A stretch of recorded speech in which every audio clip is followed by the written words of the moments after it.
third law of encounter is the law of standing in the presence.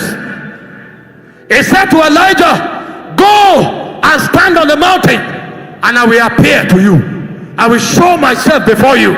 When men don't build capacity in prayer, they will never have encounters with God. Encounters are tokens for men who service the altar. He said, as he prayed, the fashion of his countenance was altered. You desire encounters, your altars must come alive. Your altars must come alive. Nothing inspires me in scripture more than men that have power on the altar. Anybody can preach. You can leave a Bible school and become a great preacher. You can be an orator and become a great preacher. But it takes spiritual stamina to be a man. Many times when you want to find out your capacity in the spirit, it's not about preaching. You can preach a series for 4 weeks, but go and stand before God for 10 hours. That's when you will know those who have capacity.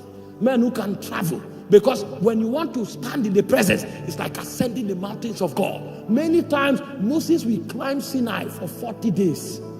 He's climbing, he will fall, he will climb. When you ascend Sinai, Sinai is over 6,000 feet tall. Your legs will be blistered, your hands will be blistered. It takes hunger, power, and a state of not compromising to be able to stand in the presence. And Moses will labor until he gets there. And when he gets there, God doesn't even show up. He will still tarry for 6 days.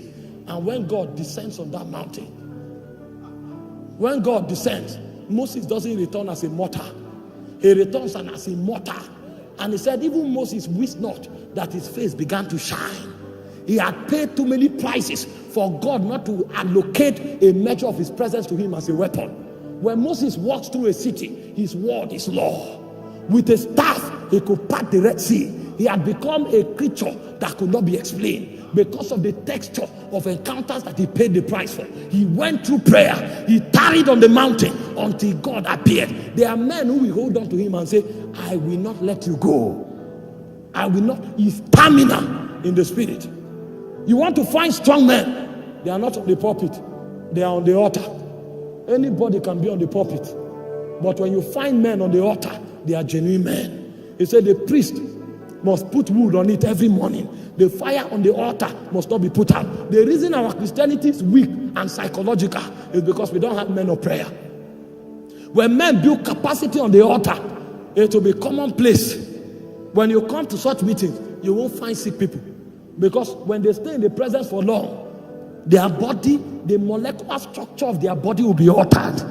When they stay, when you can't talk to that kind of church, because nobody will be naive. When you are talking about the spirit realm, they know, because that's their everyday life. You can't come and say, an angel appear, they live there. And if you begin to lie, they will look at you like this.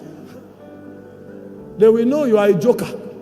Because even the realm where they are sent to, you have not reached there. The church that God is raising is a praying church. Because very soon, our meetings will not be in auditoriums. It will be in the spirit. The witches have gone too far. Witches enter meetings through trees. They knew how to travel to the spirit realm. And today, we are still struggling, trying to get things done in the flesh. Meanwhile, our counterparts in the negative supernatural have gone far. When they go for their meetings, they don't carry cars there. They appear. They appear in the meeting. And it's not a testimony. If I appear on this altar, I assure you everybody will run. But in the demonic coven, it's a normal thing. They know the spirit realm. Some people, they pray a whole year to encounter the devil. When you tell believers, let's go on 40 days fasting, they say, what? What do you mean? That's why we are weak. We have no power in the spirit. In the demonic realm, even the least in the demonic coven comes to the meeting by teleporting. And we today, we are still quoting Philip went to Samaria. Philip and the Holy Ghost took him to Azotus because of where we are in spiritual economy. We have not graduated because we don't have men to pay the price. We don't have men. You say you are a young man and you have no power in the spirit. What is your strength for? He said, I write unto you, young men, because you are strong. The word of the Lord abides in you. You have overcome the evil one. Today, young men are still looking for direction. How can you be looking for direction? Your prime. This is your prime. How can you be seeking direction? You should have ascended the mountain and you know your future. That no false prophet can come to deceive you. When they talk to you, look at them and say, sir, I know where I'm going. I wasn't told by a man. I saw it in the mountain. I can tell you where I will be in the next 30 years. I saw it. That's the beauty of young men. They know where to deploy their strength. And when a young man comes out, the glory of a young man is the glory of the spirit that he carries, the power that he mirrors. When you want to find young men, you should find them on the altar. That's when there is a hope for a generation. Not young men that talk and back different kinds of haircut and they have followers on Facebook. We need men that can change things on the altar. Then you know that a generation has hope. When young men gather, it's not gossip. Unfortunately, our generation today, when young men gather, they are either talking football or they are gossiping. And they can talk about Chelsea and Man United for 10 hours. That's why we are oblivion in the spirit. We are oblivious of spiritual things. It's a shame that you find 1,000 Christians and you can't find 20 of them that can walk in the spirit comfortably. It means our Christianity have not begun to touch matters of eternity. Our pursuits are wrong and our motivations are not serviced. In the day of the power of God, men will walk in the realm of encounters because prayer will become the breath that they breathe. That's why even in the soccer way, Jeremiah was prophesying. He no longer live by bread. There is another economy that powers him. There's another economy. The fourth law of encounter is the law of service. Samuel remained in the temple and God appeared to him. We don't want to serve in our generation. We want to appear on billboards and put our hands like this.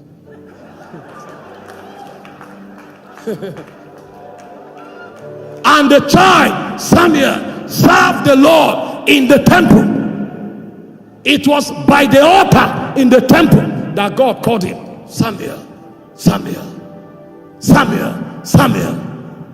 They know the honor of service. Our generation can't serve nobody. They can't serve anywhere. Everybody wants to be the happening person. People don't happen. God reveals them.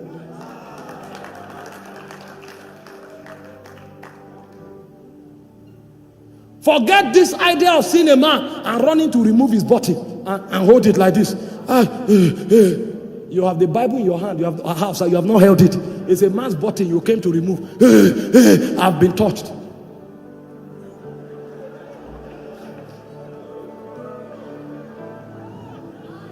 I know demons can be cast out by such contact, but there is honor in service. He said the greatest of you all is the one who is the servant of all. I heard Benihim spoke. He said if his father in the Lord was still alive, he will still be serving him till today. Because men don't outgrow service. There are many things service represents in the spirit. Men don't outgrow service. You want to live in the realm of encounters, you must know how to service burdens. You want to live in the realm of encounters, you must know the way of service. You want to live in the realm of encounters, you must know how to seek God with all your heart, without hypocrisy. You want to live in the realm of encounters, you must know the way of prayer. But just in case you don't pay that price, your life will not amount to much.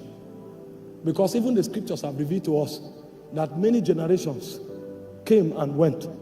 There were only few men. Hope you know that there were many men that were not written about in scripture. It's only those who made the mark that were written about. That means in the chronicles of God, they don't write everybody. They don't talk about everybody. It's those who made the difference. Because a whole generation can be called the time of John. There may be 1,000 prophets, but they didn't know them. They have titles. They don't have impact. So as far as the heavens are concerned, only John made a mark. So they said, everybody that is there, we will call you John until the time of John. May you not be captured in John. Have your identity in the spirit. If you were blessed by the message you just listened to and wish to make Jesus your Lord and personal Savior, kindly repeat this prayer after me. Dear Heavenly Father, I believe in your Son, Jesus Christ, and that He died for my sins and was raised from the dead for my justification.